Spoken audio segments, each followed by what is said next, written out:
بسم اللہ الرحمن الرحیم۔ السلام علیکم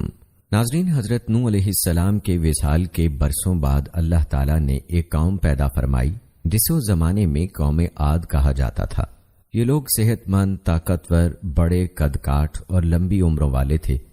لیکن ایمان و عمل کے اعتبار سے پستی کا شکار تھے۔ بتوں کی پوجا، لوگوں کا مذاق اڑانا، دوسروں کو تنگ کرنا اور لمبی زندگی کی امید پر مضبوط ماحول بنانا ان کے عام معمولات تھے۔ کفر و شرک، جہالت و ضلالت اور غفلت کی وادی میں بھٹکنے والی اس قوم کی ہدایت و رہنمائی کے لیے اللہ تعالیٰ نے ان کی قوم سے حضرت ہود علیہ السلام کو ان کی طرف رسول بنا کر بھیجا۔ ہود علیہ السلام نے انہیں وحدانیت الہی پر ایمان لانے، بتوں کی پوجا چھوڑنے،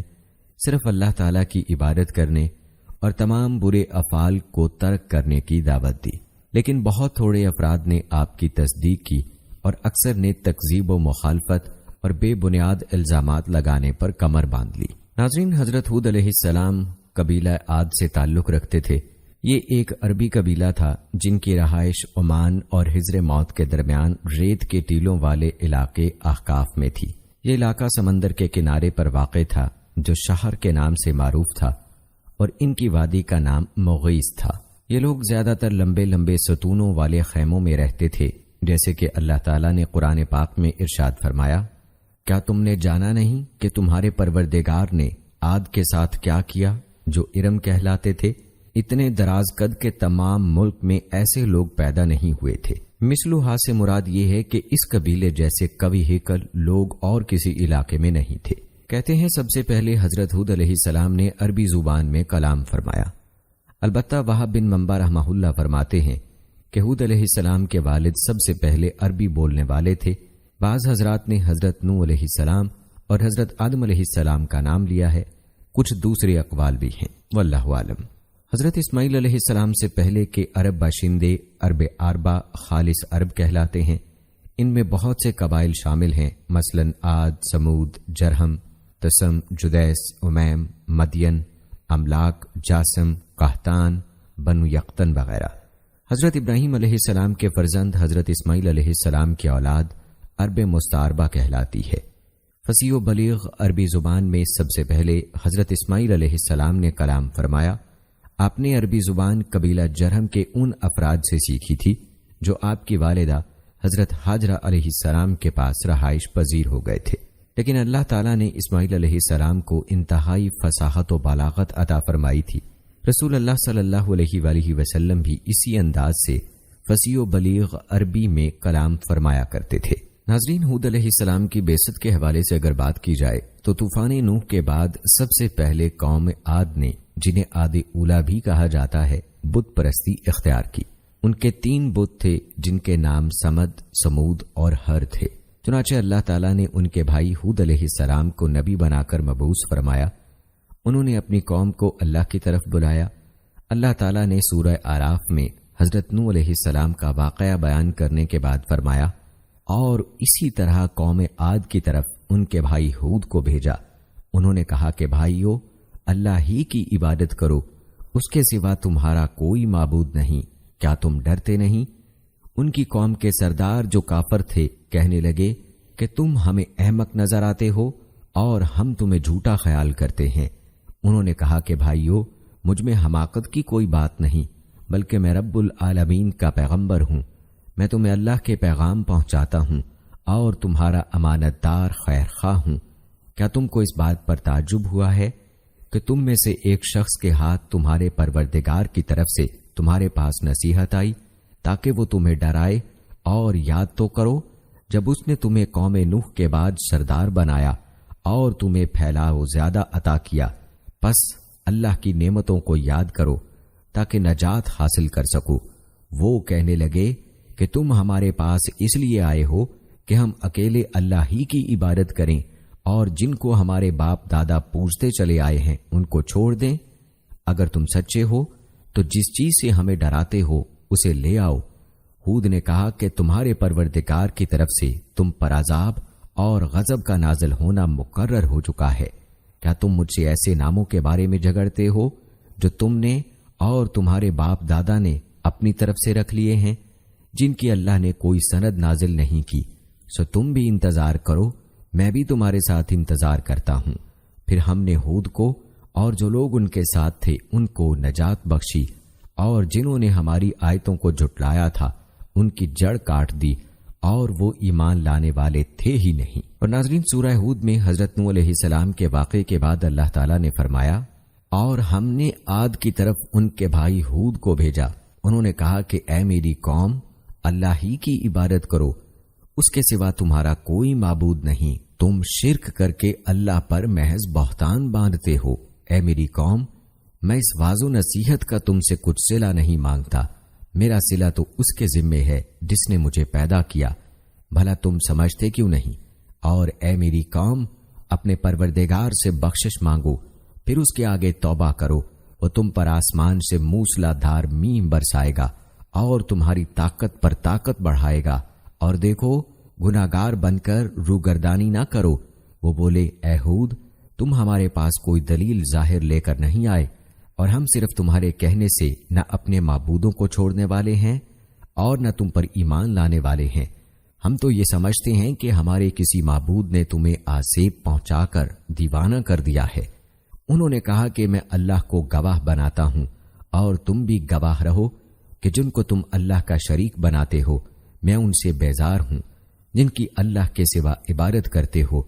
وہ اور تم سب مل کر میرے بارے میں جو تدبیر کرنی چاہو کر لو، اور مجھے مہلت نہ دو۔ میں اللہ پر جو میرا اور تمہارا سب کا پروردگار ہے بھروسہ رکھتا ہوں۔ زمین پر جو بھی چلنے پھرنے والا ہے وہ اس کو چوٹی سے پکڑے ہوئے ہے، بے شک میرا پروردگار سیدھے راستے پر ہے۔ اگر تم روگردانی کرو گے تو جو پیغام میرے ہاتھ تمہاری طرف بھیجا گیا ہے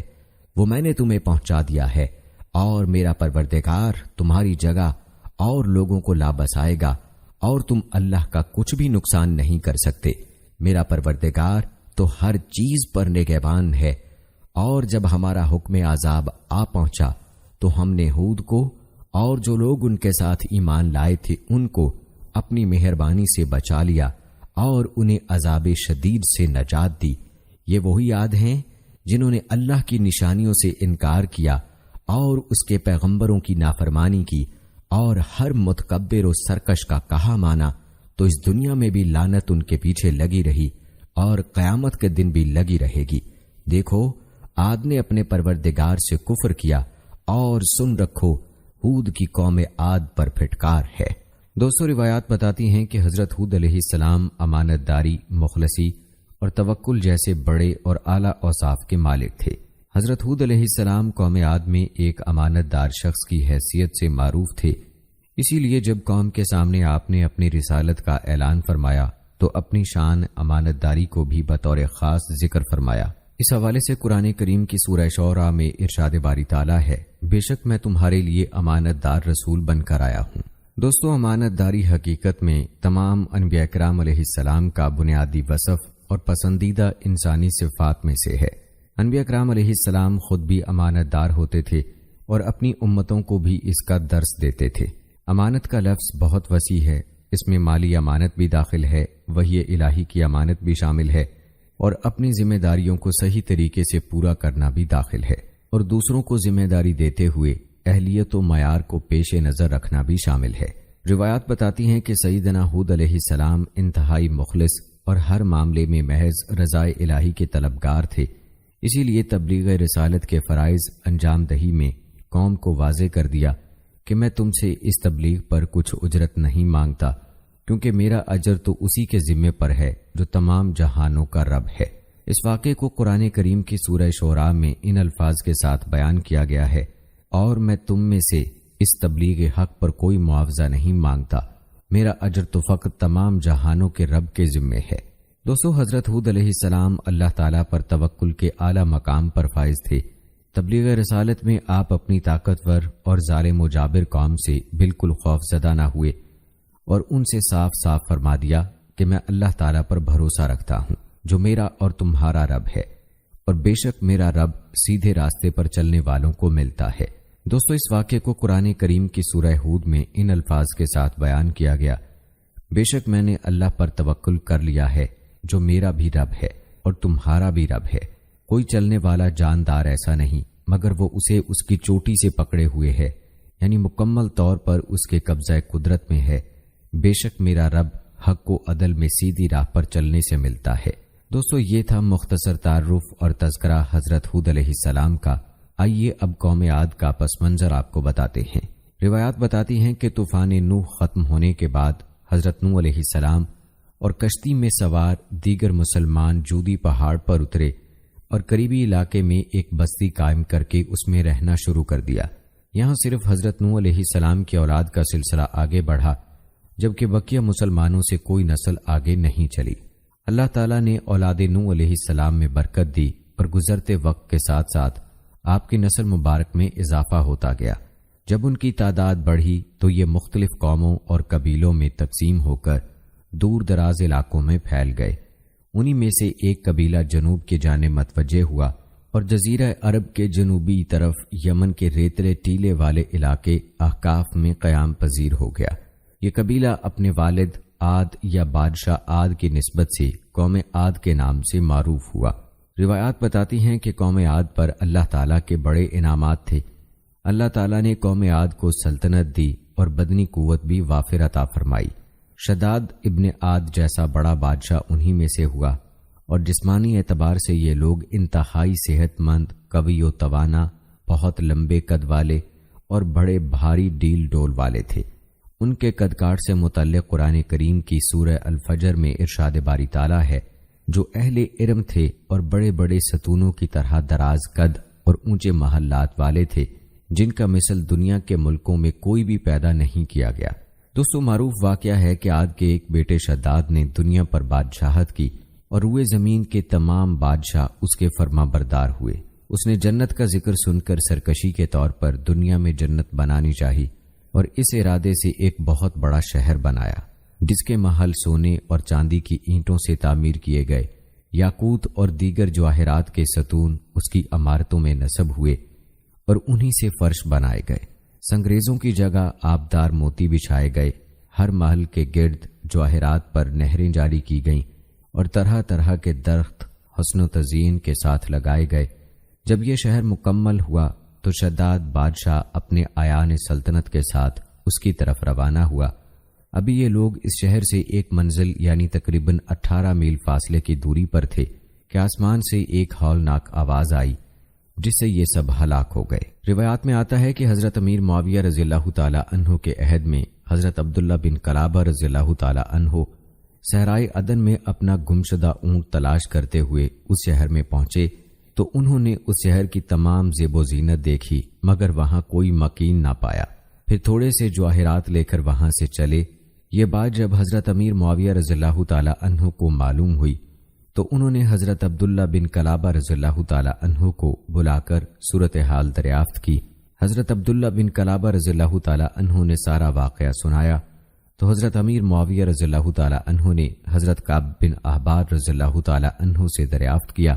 کہ کیا دنیا میں کوئی ایسا شہر ہے؟ انہوں نے فرمایا کہ جی ہاں، اس شہر کا اشارہ قرآن کریم میں بھی آیا ہے۔ یہ شہر شداد بن عاد نے بنایا تھا اور وہ سب عذاب الہی سے ہلاک ہو گئے تھے۔ آپ کے زمانے میں ایک مسلمان سرخ رنگ والا، نیلی آنکھوں والا، چھوٹے قد کا، جس کے ابرو پر ایک تل ہوگا، یہ اپنے اونٹ کی تلاش میں اس شہر میں داخل ہوگا۔ پھر حضرت عبداللہ بن قلابہ رضی اللہ تعالی عنہ کو دیکھ کر فرمایا کہ باخدا وہ شخص یہی ہے۔ دوستو، بات ہو رہی تھی قوم عاد کے بیچ میں ضمناً شداد کا تذکرہ چل پڑا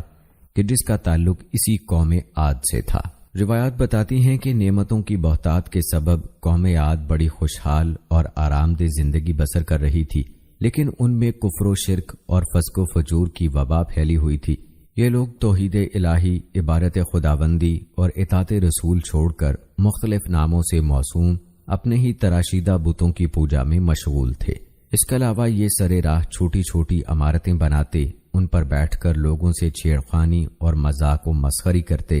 اور زندگی کی موج مستیوں سے لطف اندوز ہونے کے لیے مضبوط ماحول تعمیر کرتے تھے۔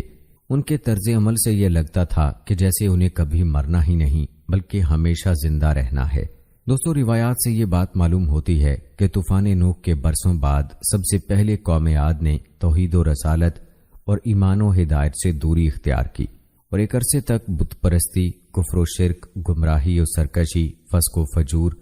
اور غفلت و جہالت میں مبتلا رہے۔ ان کی ہدایت و رہنمائی کے لیے اللہ تعالیٰ نے انہی کی قوم سے حضرت ہود علیہ السلام کو اپنا رسول بنا کر بھیجا۔ حضرت ہود علیہ السلام کی بعثت کے حوالے سے قرآن کریم کی سورہ اعراف میں ارشاد باری تعالیٰ ہے، اور ہم نے قوم عاد کی طرف ان کے قوم بھائی ہود علیہ السلام کو بھیجا۔ انہوں نے کہا، اے میری قوم، تم اللہ کی عبادت کیا کرو، اس کے سوا کوئی تمہارا معبود نہیں، کیا تم پرہیزگار نہیں بنتے؟ روایات میں آتا ہے کہ حضرت ہود علیہ السلام کی دعوت حق سن کر قوم عاد کے کافر سرداروں نے کہا کہ ہماری نگاہوں میں آپ سراسر حماقت کا شکار لگتے ہیں، کیونکہ آپ اپنے باپ دادا کے دین کی بجائے دوسرے دین کو مانتے ہیں، اور ہم آپ کے دعوی رسالت کو سچا نہیں سمجھتے۔ دوستو، اس واقعے کو قرآن کریم کی سورہ اعراف میں ان الفاظ کے ساتھ بیان کیا گیا ہے۔ ان کی قوم کے سرداروں اور رئیسوں نے جو کفر یعنی دعوت حق کی مخالفت و مزاحمت کر رہے تھے، کہا، اے ہود، بے شک ہم تمہیں حماقت میں مبتلا دیکھتے ہیں، اور بے شک ہم تمہیں جھوٹے لوگوں میں گمان کرتے ہیں۔ روایات بتاتی ہیں کہ سرداران کفار کے بے ادبانہ جواب کے مقابلے میں حضرت ہود علیہ السلام نے بڑے تحمل سے جواب دیا کہ اے میری قوم، میں ہرگز بھٹکا ہوا نہیں، کیونکہ میں تو تمام جہانوں کے پروردگار کا بھیجا ہوا رسول ہوں، اور رسول انتہائی کامل عقل والے ہوتے ہیں۔ میری ذمہ داری تم تک اپنے رب تعالیٰ کے پیغامات پہنچانا ہے، اور میں تمہارا سچا خیر خواہ اور امانت دار ہوں، لہذا کسی غلط فہمی میں مت پڑو۔ دوستو، اس واقعے کو قرآن کریم کی سورہ اعراف میں ان الفاظ کے ساتھ یوں بیان کیا گیا ہے، انہوں نے کہا، اے میری قوم، مجھ میں کوئی حماقت نہیں، لیکن یہ حقیقت ہے کہ میں تمام جہانوں کے رب کی طرف سے رسول مبعوث ہوا ہوں، میں تمہیں اپنے رب کے پیغامات پہنچا رہا ہوں، اور میں تمہارا امانت دار خیر خواہ ہوں۔ پھر حضرت ہود علیہ السلام نے سرداران کفار کو ان کی حماقت پر متنبہ کرتے ہوئے فرمایا کہ کیا تمہیں اس بات پر تعجب ہو رہا ہے کہ تمہارے پاس تمہاری ہی قوم کا ایک فرد رسول بن کر آیا ہے تاکہ تمہیں کفر و معصیت پر عذاب الہی سے ڈرائے؟ حالانکہ قابل تعجب تو تمہارا بے بس و لاچار بتوں کو رب تعالیٰ کا شریک ٹھہرانا ہے۔ اس واقعے کو قرآن کریم کی سورہ اعراف میں یوں بیان کیا گیا ہے، کیا تمہیں اس بات پر تعجب ہے کہ تمہارے پاس تمہارے رب کی طرف سے تمہیں میں سے ایک مرد کی زبان پر نصیحت آئی تاکہ وہ تمہیں عذاب الہی سے ڈرائے؟ دوستو، کہتے ہیں اس کے بعد سیدنا ہود علیہ السلام نے قوم عاد کو انعامات الہی یاد دلا کر نصیحت فرمائی کہ اے میری قوم، یاد کرو کہ اللہ تعالیٰ نے قوم نوح کی ہلاکت کے بعد تمہیں زمین میں جانشین کیا اور بہت زیادہ جسمانی قوت سے بھی نوازا کہ قد کاٹ اور قوت دونوں میں دوسروں سے ممتاز ہو، لہذا تمہیں چاہیے کہ اللہ تعالیٰ کی ان نعمتوں کو یاد رکھو اور شکرانے میں ایمان لاؤ اور اطاعت و بندگی کا راستہ اختیار کرو تاکہ تمہیں فلاح نصیب ہو۔ اس واقعے کو قرآن کریم کی سورہ اعراف میں یوں بیان کیا گیا ہے، اور یاد کرو جب اس نے تمہیں قوم نوح کے بعد زمین پر جانشین بنایا اور تمہاری خلقت میں قد و قامت اور قوت کو مزید بڑھا دیا، سو تم اللہ کی نعمتوں کو یاد کرو تاکہ تم فلاح پا جاؤ۔ لیکن دوستو، قوم عاد نے ہود علیہ السلام کی اطاعت و اتباع سے انکار کر دیا۔ روایات میں آتا ہے کہ سیدنا ہود علیہ السلام سے اپنے رسالت اور عبادت الہی کی دعوت سن کر سرداران کفار لوگوں سے کہنے لگے کہ ہود علیہ السلام تو تمہارے جیسے ہی آدمی ہیں، جو تم کھاتے ہو وہ بھی وہی کھاتے ہیں، اور جو تم پیتے ہو وہ بھی وہی پیتے ہیں۔ اگر یہ اللہ تعالیٰ کے رسول ہوتے تو فرشتوں کی طرح کھانے پینے سے پاک ہوتے۔ افسوس کہ سرداران قوم عاد نے کمالات رسالت کو نہ دیکھا اور کھانے پینے کے اوصاف دیکھ کر رسول کو اپنی طرح بشر کہنے لگے،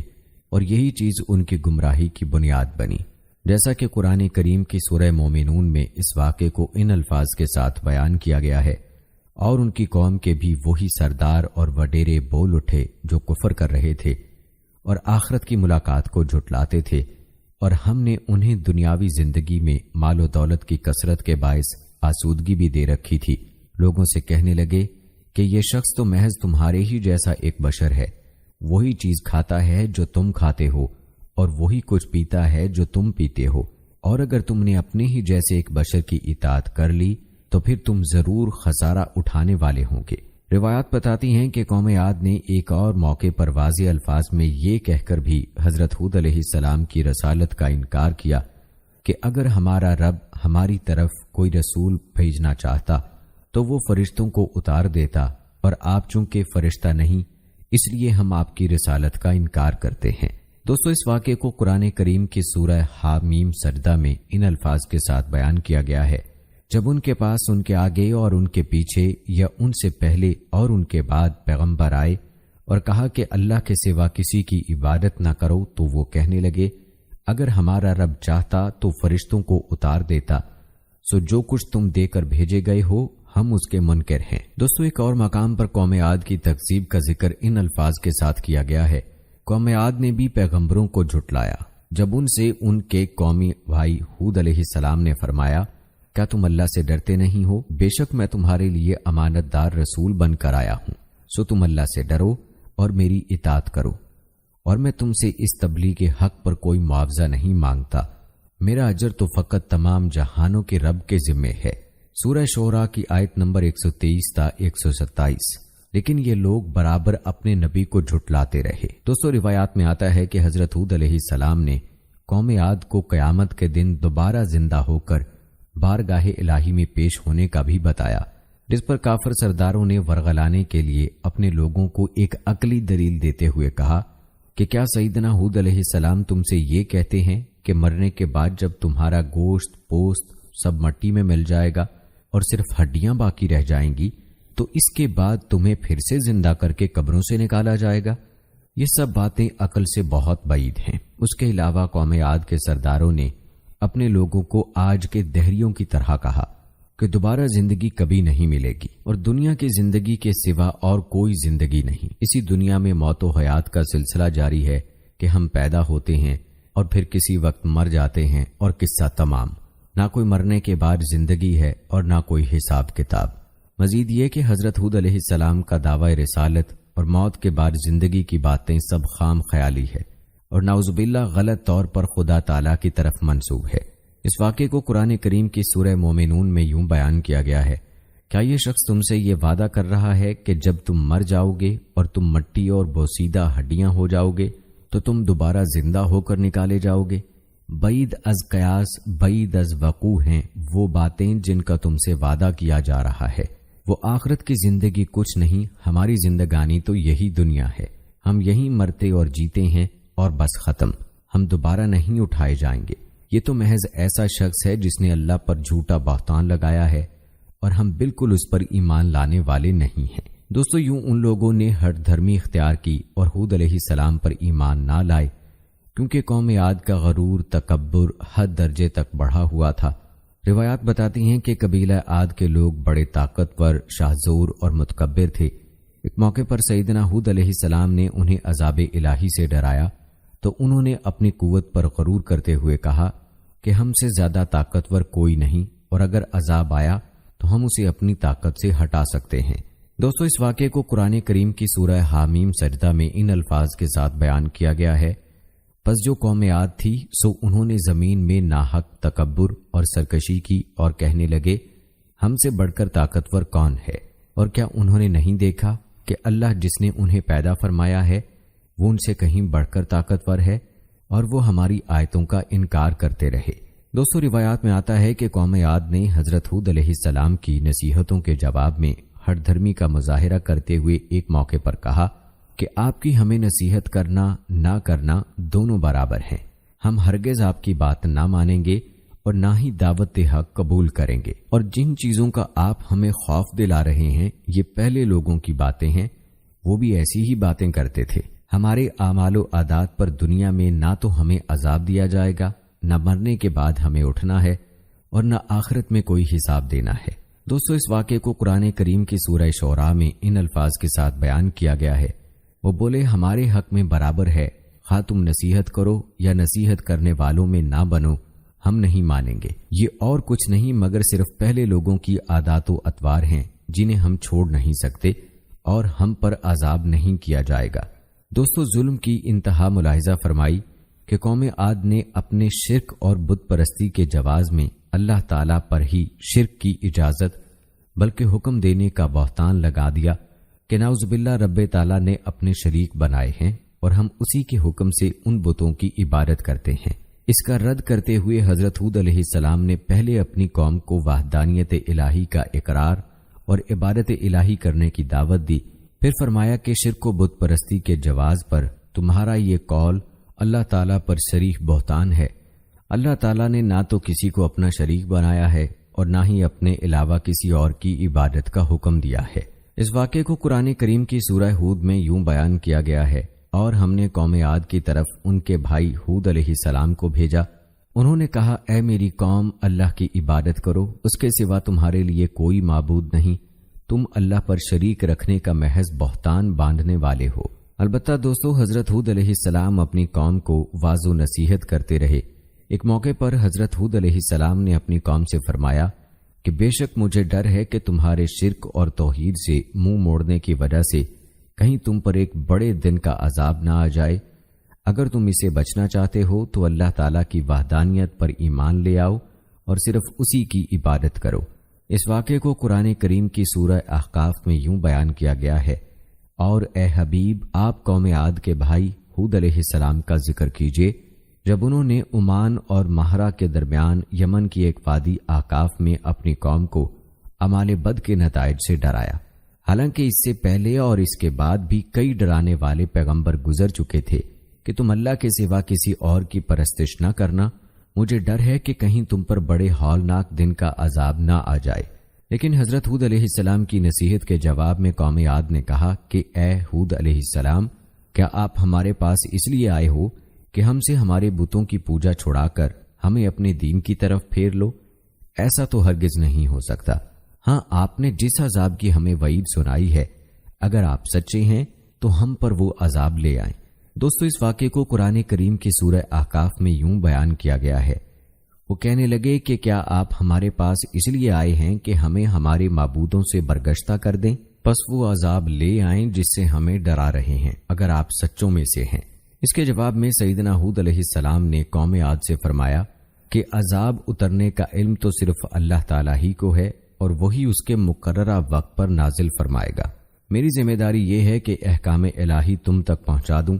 اس کے باوجود تم عذاب کا مطالبہ کر رہے ہو تو میرے حساب سے تم جاہل لوگ ہو کہ مجھ سے اپنی مصیبت و عذاب کا مطالبہ کر رہے ہو۔ دوستو، اس واقعے کو قرآن کریم کی سورہ احقاف میں یوں بیان کیا گیا ہے، انہوں نے کہا کہ اس عذاب کے وقت کا علم تو اللہ ہی کے پاس ہے، اور میں تمہیں وہی احکام پہنچا رہا ہوں جو میں دے کر بھیجا گیا ہوں، لیکن میں تمہیں دیکھ رہا ہوں کہ تم جاہل لوگ ہو۔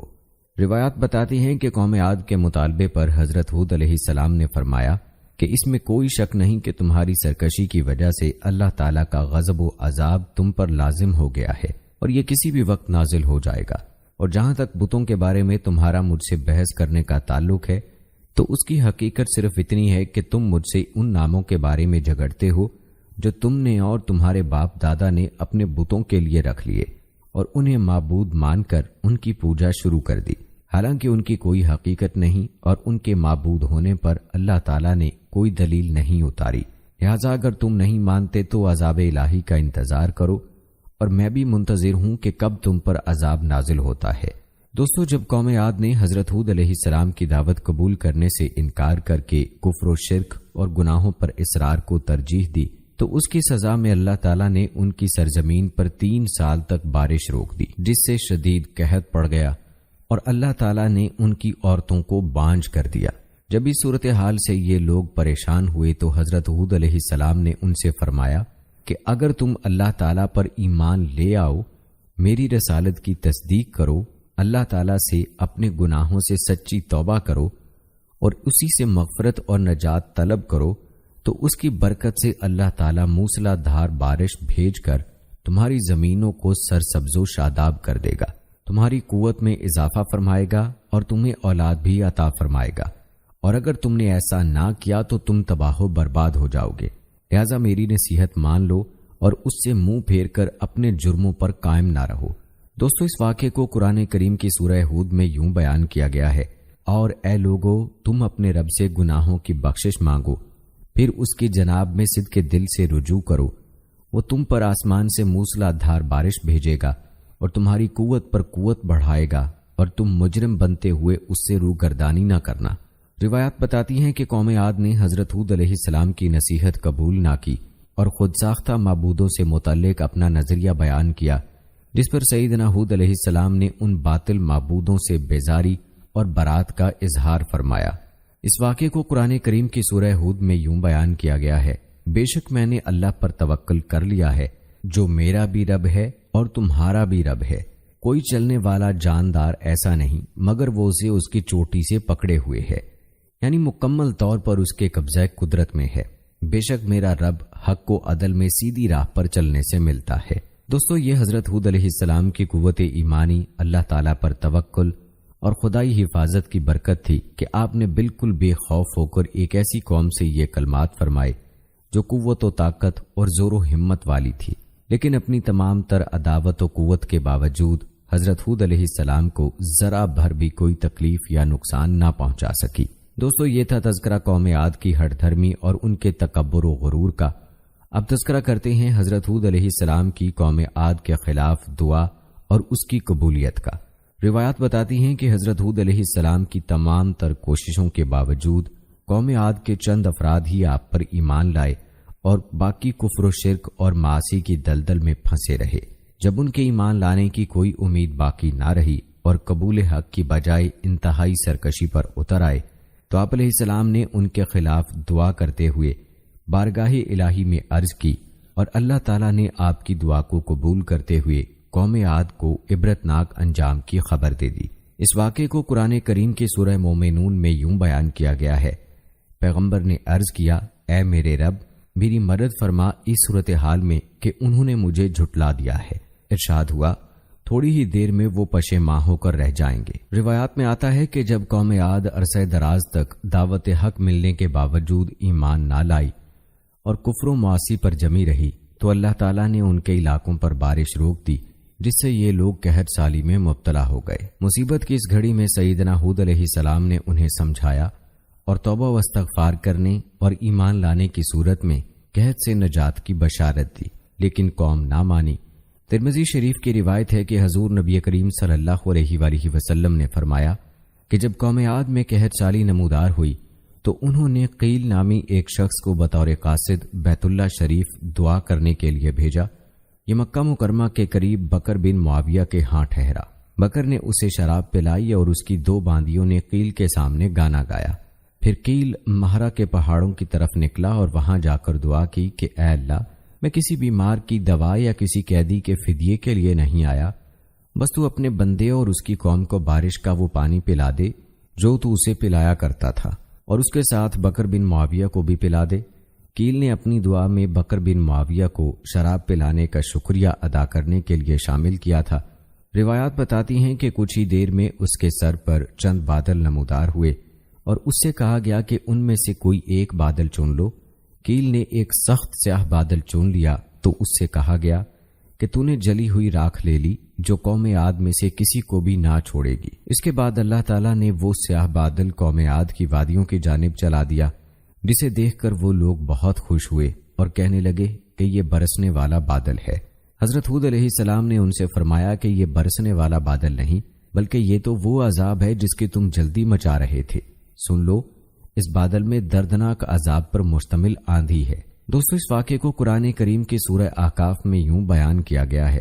پھر جب انہوں نے اس عذاب کو بادل کی طرح اپنی وادیوں کے سامنے آتا ہوا دیکھا تو کہنے لگے، یہ تو بادل ہے جو ہم پر برسنے والا ہے، ایسا نہیں ہے بلکہ یہ تو وہ عذاب ہے جس کی تم نے جلدی مچا رکھی تھی، یہ آندھی ہے جس میں دردناک عذاب آ رہا ہے۔ لیکن دوستو، قوم عاد نے سیدنا ہود علیہ السلام کی تنبیہ کو اہمیت نہ دی اور اپنی توجہ بادل کی طرف رکھی اور اس خوش فہمی میں رہے کہ یہ انہیں سیراب کرے گا، جبکہ حضرت ہود علیہ السلام اہل ایمان کو ساتھ لے کر کفار سے کچھ دور چلے گئے۔ جب بادل قوم عاد کے قریب آئے تو انہوں نے ایک ہولناک آواز سنی، پھر تند و تیز نہایت سرد خشک خیر و برکت سے خالی اور سخت سناٹے دار آندھی چل پڑی، جس کی شدت کا یہ حال تھا کہ لوگوں کو زمین سے یوں اکھیڑ دیتی گویا وہ اکھڑی ہوئی کھجوروں کے سوکھے تنے ہوں، پھر انہیں سر کے بل زمین پر اس طرح مار دیتی کہ سر پاش پاش ہو جاتے۔ اس ہولناک طوفان کی لپیٹ میں جو چیز بھی آتی وہ تباہی و بربادی کا عبرتناک نشان بن کر رہ جاتی۔ یہ آندھی 7 راتیں اور 8 دن لگاتار چلتی رہی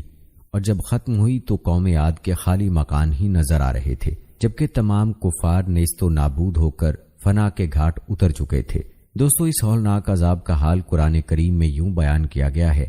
پس سچے وعدے کے مطابق انہیں خوفناک آواز نے آ پکڑا، سو ہم نے انہیں خش و خاشاک بنا دیا، پس ظالم قوم کے لیے ہماری رحمت سے دوری و محرومی ہے۔ اور قوم عاد کی ہلاکت میں بھی نشانی ہے، جبکہ ہم نے ان پر بے خیر و برکت ہوا بھیجی، وہ جس چیز پر بھی گزرتی تھی اسے ریزہ ریزہ کیے بغیر نہیں چھوڑتی تھی۔ دوستو، روایات بتاتی ہیں کہ اللہ تعالیٰ نے حضرت ہود علیہ السلام اور اہل ایمان کو اپنی رحمت سے اس ہولناک عذاب سے محفوظ رکھا، اور جیسے اللہ تعالیٰ نے مسلمانوں کو دنیا کے عذاب سے بچایا، ایسے ہی اپنی رحمت کے صدقے آخرت کے سخت عذاب سے بھی محفوظ رکھے گا۔ اس حوالے سے سورہ اعراف میں ارشاد باری تعالیٰ ہے، پھر ہم نے ان کو اور جو لوگ ان کے ساتھ تھے اپنی رحمت کے باعث نجات بخشی، اور ان لوگوں کی جڑ کاٹ دی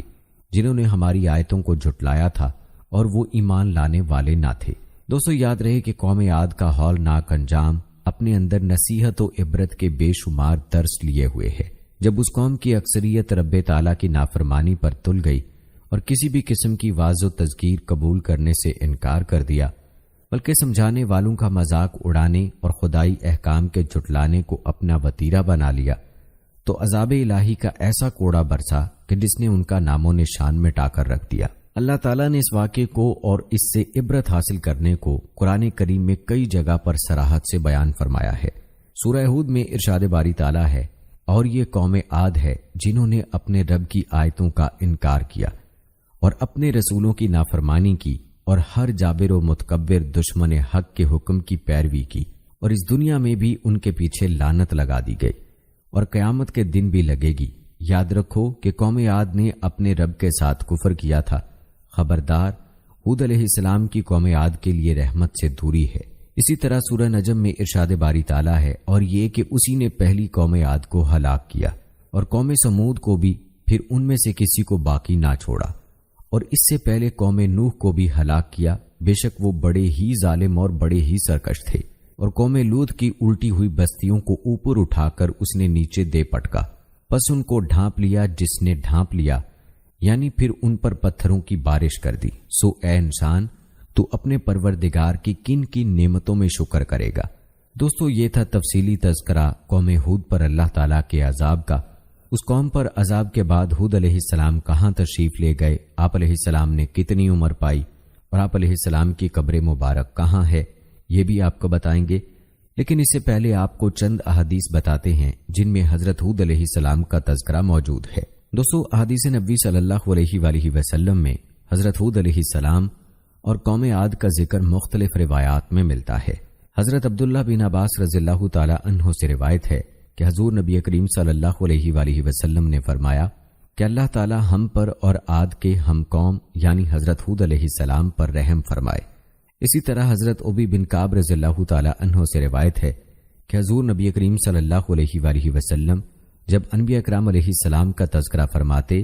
تو اپنے آپ سے ابتدا فرماتے اور فرماتے کہ اللہ تعالیٰ کی ہم پر رحمت ہو، اور حضرت ہود علیہ السلام اور حضرت صالح علیہ السلام پر رحمت ہو۔ اسی طرح ایک اور مقام پر حضرت عبداللہ بن عباس رضی اللہ تعالی عنہ سے روایت ہے کہ حضور نبی کریم صلی اللہ علیہ وآلہ وسلم نے ارشاد فرمایا کہ سبا کے ذریعے میری مدد کی گئی اور دبور ہوا کے ذریعے قوم عاد کو ہلاک کیا گیا۔ یاد رہے کہ سبا وہ ہوا ہے جو مشرق سے مغرب کی طرف چلتی ہے، اور اس کے ذریعے غزوہ خندق کے موقع پر حضور نبی کریم صلی اللہ علیہ وآلہ وسلم کی مدد کی گئی، جبکہ دبور وہ ہوا ہے جو مغرب سے مشرق کی طرف چلتی ہے۔ دوستو، ایک اور روایت ام المومنین سیدہ عائشہ صدیقہ رضی اللہ تعالی عنہا سے یوں منقول ہے کہ جب حضور نبی کریم صلی اللہ علیہ وآلہ وسلم بادل یا آندھی کو دیکھتے تو چہرہ مبارک پر خوف کے آثار دکھائی دیتے۔ میں نے عرض کیا کہ یا رسول اللہ صلی اللہ علیہ وآلہ وسلم، لوگ بادل کو دیکھ کر خوش ہوتے ہیں کہ اس میں بارش ہوگی، جبکہ میں نے آپ صلی اللہ علیہ وآلہ وسلم کو دیکھا ہے کہ بادل کو دیکھ کر آپ صلی اللہ علیہ وآلہ وسلم کے چہرہ انور کے آثار تبدیل ہو جاتے ہیں۔ حضور نبی کریم صلی اللہ علیہ وآلہ وسلم نے ارشاد فرمایا کہ اے عائشہ، میں اس بات سے بے خوف نہیں ہوں کہ اس بادل میں عذاب ہو۔ ایک قوم کو آندھی کا عذاب دیا گیا، اور ایک قوم نے عذاب دیکھ کر کہا تھا کہ یہ ہمیں بارش دینے والا بادل ہے۔ اسی طرح ایک اور روایت میں ہے کہ جب تیز ہوا چلتی تو حضور صلی اللہ علیہ وآلہ وسلم عرض کرتے کہ یا اللہ، میں تجھ سے ہوا کی خیر اور جو اس ہوا میں ہے اس کی خیر اور جس چیز کے ساتھ یہ ہوا بھیجی گئی ہے اس کی خیر مانگتا ہوں، اور ہوا کے شر اور جو اس میں ہے اس کے شر اور جس چیز کے ساتھ ہوا بھیجی گئی اس کے شر سے تیری پناہ مانگتا ہوں۔ سیدہ عائشہ رضی اللہ تعالی عنہا فرماتی ہیں کہ جب آسمان پر بادل گرجتے تو آپ صلی اللہ علیہ وآلہ وسلم مضطرب ہو جاتے اور کبھی باہر جاتے اور کبھی اندر جاتے، کبھی سامنے آتے تو کبھی پیچھے جاتے، اور جب بارش رک جاتی تو پر اطمینان ہو جاتے۔ سیدہ عائشہ رضی اللہ تعالی عنہا نے پوچھا تو حضور نبی کریم صلی اللہ علیہ وآلہ وسلم نے ارشاد فرمایا کہ اے عائشہ، میری یہ بے چینی اس لیے ہے کہ کہیں ایسا نہ ہو جائے کہ جس طرح قوم عاد کے ساتھ ہوا تھا کہ انہوں نے آسمان کے کنارے میں پھیلے ہوئے بادل کو اپنی وادیوں کی طرف آتے دیکھا اور کہا کہ یہ ہمیں بارش دینے والا بادل ہے، لیکن اس سے بارش کی بجائے عذاب الہی نازل ہوا۔ دوستو، روایات بتاتی ہیں کہ قوم عاد کی ہلاکت کے بعد حضرت ہود علیہ السلام اہل ایمان کے ساتھ مکہ مکرمہ تشریف لے آئے اور آخر عمر مبارک تک وہیں مقیم رہے۔ ایک روایت کے مطابق دیگر انبیاء کرام علیہ السلام کا بھی یہی طریق رہا کہ جب انبیاء کرام میں سے کسی نبی کی امت ہلاک ہو جاتی تو وہ نبی علیہ السلام اور ان کے پیروکار مکہ مکرمہ تشریف لے آتے اور باقی زندگی یہی عبادت الہی کرتے یہاں تک کہ ان کا انتقال ہو جاتا۔ چنانچہ مکہ مکرمہ میں ہی حضرت نوح علیہ السلام، حضرت ہود علیہ السلام، حضرت صالح علیہ السلام اور حضرت شعیب علیہ السلام کا وصال پاک ہوا، اور ان کی قبریں بھی زمزم اور حجر اسود کے درمیان ہیں۔ دوستو، آپ کو بتاتے چلیں کہ حضرت ہود علیہ السلام حضرت نوح علیہ السلام سے تقریباً 800 سال بعد تشریف لائے اور آپ ہی کی شریعت پر تھے۔ حضرت ہود علیہ السلام کی عمر مبارک کے حوالے سے کئی اقوال ہیں کہ آپ کی عمر مبارک 400 سال، 460 سال یا 464 سال تھی۔ 464 سال والا قول زیادہ معروف ہے۔ جہاں تک حضرت ہود علیہ السلام کی قبر مبارک کی بات ہے تو علامہ بغوی رحمہ اللہ نے حضرت علی المرتضیٰ کرم اللہ وجہہ الکریم سے روایت بیان کی ہے کہ حضرت ہود علیہ السلام کی قبر مبارک حضر موت میں ایک سرخ ٹیلے پر ہے، اور حضرت عبد الرحمن بن ثابت رحمہ اللہ نے بیان کیا ہے کہ حجر اسود اور مقام ابراہیم اور زمزم کے درمیان 99 انبیاء کرام علیہ السلام کی قبریں ہیں۔ بے شک اسی جگہ حضرت ہود علیہ السلام، حضرت صالح علیہ السلام اور حضرت شعیب علیہ السلام کی قبریں ہیں۔ دوستو، آپ نے حضرت ہود علیہ السلام کی زندگی کے حالات و واقعات ملاحظہ فرمائے اور یہ بھی ملاحظہ کیا کہ قوم عاد کی سرکشیوں پر اللہ تعالیٰ نے ان کو کس طرح سے نشان عبرت بنایا۔ یاد رہے کہ اللہ تعالیٰ نے قرآن پاک میں گزشتہ قوموں کے واقعات اس لیے نہیں بیان فرمائے کہ یہ کوئی قصے کہانیاں ہیں، بلکہ ان واقعات کے بیان کرنے کا مقصد یہ ہے کہ بعد میں آنے والے ان سے عبرت حاصل کریں۔ قوم عاد کے بیان کیے گئے واقعات میں ہمارے لیے کیا عبرتیں ہیں، آئیے اس پر بھی مختصر سا تذکرہ کرتے ہیں۔ دوستو، جب قوم عاد کو ہولناک عذاب نے آ گھیرا، 8 دن اور 7 راتیں پہم تیز و تند ہوا کے طوفان اٹھے اور ان کو اور ان کی آبادی کو تہو بالا کر کے رکھ دیا، تو تنو مند اور قوی ہیکل انسان جو اپنی جسمانی قوتوں کے گھمنڈ میں سرمست سرکش تھے، اسی طرح بے حس و حرکت پڑے نظر آتے تھے۔ جس طرح آندھی سے تناور درخت بے جان ہو کر گر جاتا ہے، غرض ان کو صفحہ ہستی سے مٹا دیا گیا تاکہ آنے والی نسلوں کے لیے عبرت بنے، اور دنیا و آخرت کی لعنت اور عذاب ان پر مسلط کر دیا گیا کہ وہ اسی کے مستحق تھے، اور حضرت ہود علیہ السلام اور ان کے مخلص پیروکار خدا کی رحمت و نعمت میں عذاب الہی سے محفوظ رہے اور سرکش قوم کی سرکشی و بغاوت سے معمون ہو گئے۔ دوستو، قوم عاد کی یہ داستان عبرت اپنے عبرت اور بے شمار پند و نصائح رکھتی ہے اور خدائے برتر کے احکام کی تعمیل اور تقوی و طہارت کی زندگی کی جانب دعوت دیتی ہے۔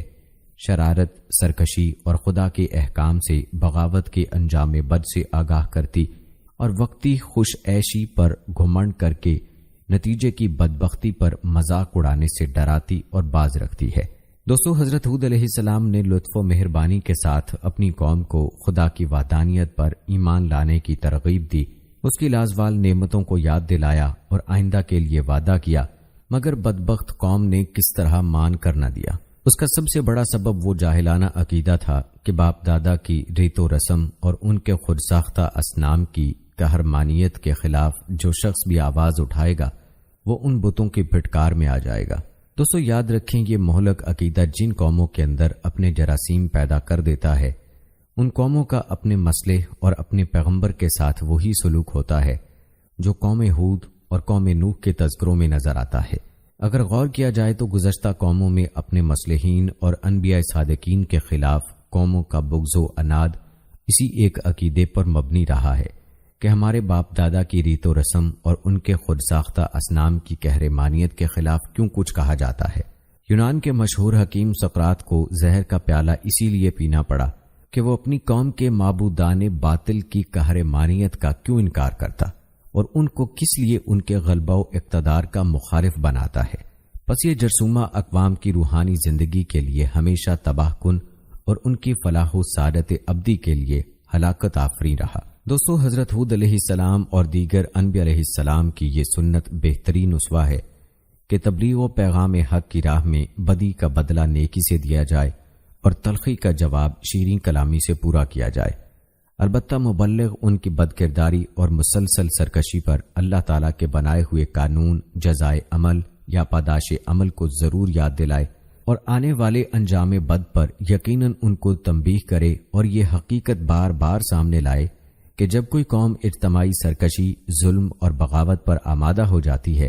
اور اس پر پہم اصرار کرتی رہتی ہے تو پھر خدا تعالیٰ کا قہر و غضب اس کو صفحہ عالم سے مٹا دیا کرتا ہے اور اس کی جگہ دوسری قوم لے لیتی ہے۔ چنانچہ یہ قوم نوح اور قوم ہود اس کی عبرت آموز مثالیں ہیں۔ دوستو، آج اگر ہم اپنے معاشرے میں دیکھیں تو ہمارے معاشرے میں وہ تمام برائیاں موجود ہیں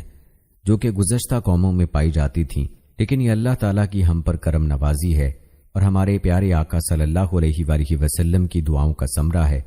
کہ اللہ تعالیٰ ہم پر اجتماعی عذاب نازل نہیں فرما رہے، لیکن ان واقعات سے ہمیں سبق حاصل کرنے کی ضرورت ہے کہ کہیں ایسا نہ ہو کہ ہم بھی اللہ تعالیٰ کے غیظ و غضب کو دعوت دے بیٹھیں اور اللہ کا عذاب ہم پر نہ نازل ہو جائے۔ دوستو، یاد رکھیں دنیا میں تو ہم نبی کریم صلی اللہ علیہ وآلہ وسلم کی دعاؤں کی وجہ سے اللہ کی طرف سے اجتماعی عذاب سے محفوظ ہیں، لیکن آخر میں اللہ کا عذاب ایسے لوگوں کو اپنی گرفت میں لازمی لے گا جو اللہ تعالیٰ کی نافرمانیاں کر رہے ہیں اور سرکشی کر رہے ہیں۔ اللہ تعالیٰ کی نافرمانیاں کرنے والے ہر انسان کو چاہیے کہ وہ قرآن پاک کے ان واقعات سے عبرت حاصل کرے۔ دوستو، حدیث میں آتا ہے کہ حضرت ابو بکر صدیق رضی اللہ تعالیٰ عنہ نے نبی کریم صلی اللہ علیہ وآلہ وسلم سے عرض کیا، میں دیکھتا ہوں کہ آپ صلی اللہ علیہ وآلہ وسلم بوڑھے ہوتے جا رہے ہیں، اس کی کیا وجہ ہے؟ جواب میں حضور صلی اللہ علیہ وآلہ وسلم نے فرمایا، مجھ کو سورہ ہود اور اس کی ہم مضمون صورتوں نے بوڑھا کر دیا ہے۔ آج بادل آتے ہیں تو ہم خوشی سے جھوم جاتے ہیں، ہمیں یہ خوف ہی نہیں ہوتا کہ اس میں اللہ کا عذاب بھی ہو سکتا ہے۔ ایک تابعی کی روایت ہے کہ حضرت انس رضی اللہ تعالیٰ عنہ کے زمانے میں ایک کالی آندھی آئی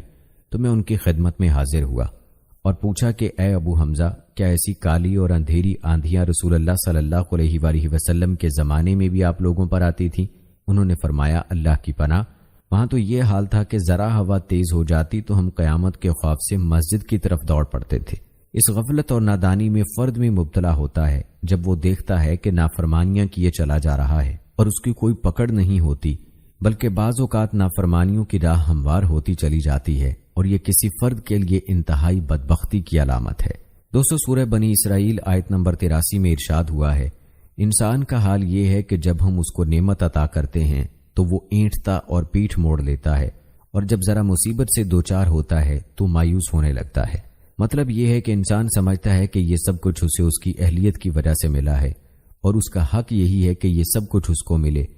اور پھر وہ اللہ تعالیٰ کی اطاعت و بندگی سے منہ موڑتا ہے اور اس کے آگے جھکنے کو اپنی توہین سمجھتا ہے۔ سورہ ہود کی آیت نمبر 11 میں اللہ تعالیٰ کا فرمان ہے، میرا بھروسہ صرف اللہ تعالیٰ پر ہے جو میرا اور تم سب کا پروردگار ہے، لہذا جو بھی دائی اللہ تعالیٰ پر بھروسہ کرتا ہے، اللہ تعالیٰ اس کے خوف کو امن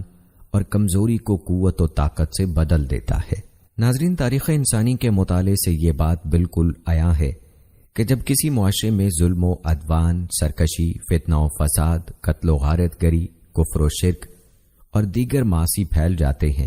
شکر گزاری کی بجائے ناشکری عام ہو جاتی ہے،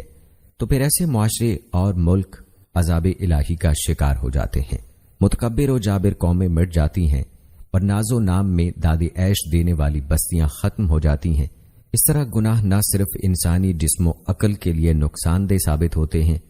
بلکہ اجتماعی نظام حیات کے لیے بھی مہلک ثابت ہوتے ہیں۔ لیکن اگر قومیں توبہ و استغفار کے ذریعے سے اپنے گناہوں سے رجوع کر لیں، اپنے رب کے شکر گزار بن جائیں تو پروردگار عالم نہ صرف ان کی نعمتوں میں اضافہ فرما دیتا ہے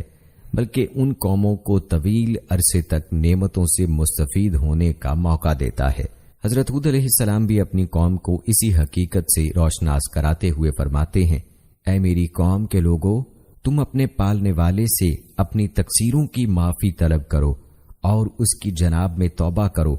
تاکہ وہ برسنے والے بادل تم پر بھیج دے اور تمہاری قوت پر اور قوت بڑھا دے اور تم گناہ گار ہو کر روگردانی نہ کرو۔ توبہ و استغفار گناہوں کی معافی، رزق میں ترقی اور قرب الہی کے حصول کا اہم ذریعہ ہے۔ توبہ کی طرف وہی شخص متوجہ ہوتا ہے جو اللہ تعالیٰ سے ڈرتا ہے، اور جو شخص اللہ تعالیٰ سے ڈرتا ہے اللہ تعالیٰ اسے ہر قسم کے غم و اندوہ سے بے پرواہ کر دیتا ہے۔ جیسا کہ اللہ تعالیٰ نے سورہ طلاق میں فرمایا، اور جو شخص اللہ سے ڈرتا ہے اللہ اس کے نکلنے کے لیے راستہ بنا دیتا ہے اور ایسی جگہ سے روزی دیتا ہے جہاں سے اسے گمان بھی نہیں ہوتا۔ تو ناظرین اکرام، یہ تھی ہماری آج کی ویڈیو۔ امید کرتے ہیں کہ ہماری آج کی اس ویڈیو سے آپ کو بہت کچھ سیکھنے کو ملا ہوگا۔ آج کی اس ویڈیو کے متعلق اپنی رائے کا اظہار کمنٹ باکس میں لازمی کیجیے گا۔ مجھے اگلی ویڈیو تک کی اجازت دیں۔ فی امان اللہ۔